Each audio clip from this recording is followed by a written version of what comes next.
मौत की एक बूंद पड़ी और जीवन खत्म।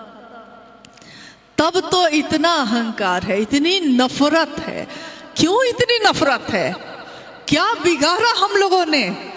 आपने क्या बिगाड़ा मेरा? मैंने क्या बिगाड़ा आपका? सबने तो शिव की बात की, सबने तो साहब के बताए हुए रास्ते पे चलने का संकल्प लिया।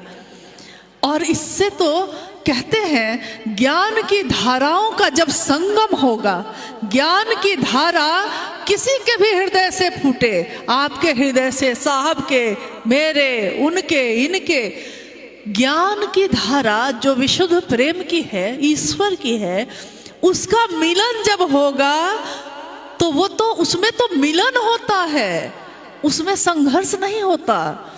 संघर्ष तो नफरत में होता है, प्रेम में संघर्ष कैसे हो सकता है? यानी हमने कहीं ना कहीं भूल की है, हमसे कहीं ना कहीं कुछ गलती हुई है। थोड़ा अकेले अपने साथ बैठिए। हर गुरु भाई गुरु बहन के लिए कहते हैं, अपने लिए भी ये कहते हैं। अकेले बैठिए और सोचिए, अपने जीवन को देखिए। जिस तरह उस दिन आरा के शमशान में बैठकर, गांगी शमशान में बैठकर हमारे साहब श्री ने अपने जीवन के पिछले 14 वर्ष को देखा था, और उन्होंने देखा कि हासिल कुछ भी नहीं है, हाथ खाली के खाली हैं, और उन्होंने अंतिम शरण ली थी शिव की।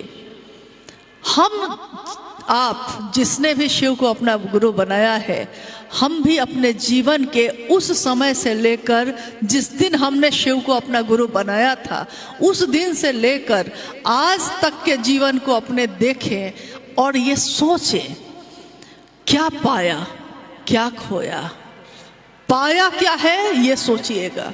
और अगर नहीं पाए हैं तो पाने की कोशिश करिए। खोने के लिए कुछ भी पास में नहीं है। खोने के लिए तो दुनिया में खोना ही खोना है, पाना कुछ नहीं है। एकमात्र महादेव को पाकर ही हमारा मन सुख का अनुभव कर सकता है, आनंद का अनुभव कर सकता है।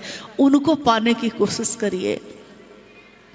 कोई किसी को पसंद नहीं करता, कोई बात नहीं। क्या साहब को सारे लोग पसंद करते थे? क्या महादेव को पूरी दुनिया के लोग पसंद करते हैं? क्या आपको, हमको, किसी को भी सारे लोग पसंद करते हैं?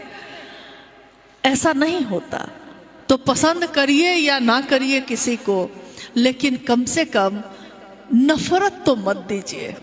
क्योंकि अगर आपने नफरत दी तो जो जिसको दे रहे हैं उसका तो कुछ नहीं बिगड़ेगा, लेकिन आपका मन ही घायल होगा। क्योंकि नफरत पहले आपके मन में ही पैदा होती है।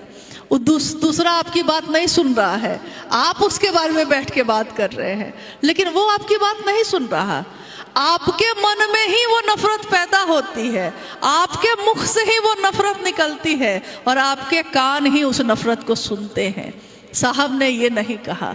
साहब ने कहा किसी भी स्थिति परिस्थिति में रहना, लेकिन बात महादेव की करना, बात महादेव की सुनना, और महादेव को ही अपने मन में रखना। उसमें नफरत के लिए कोई जगह नहीं।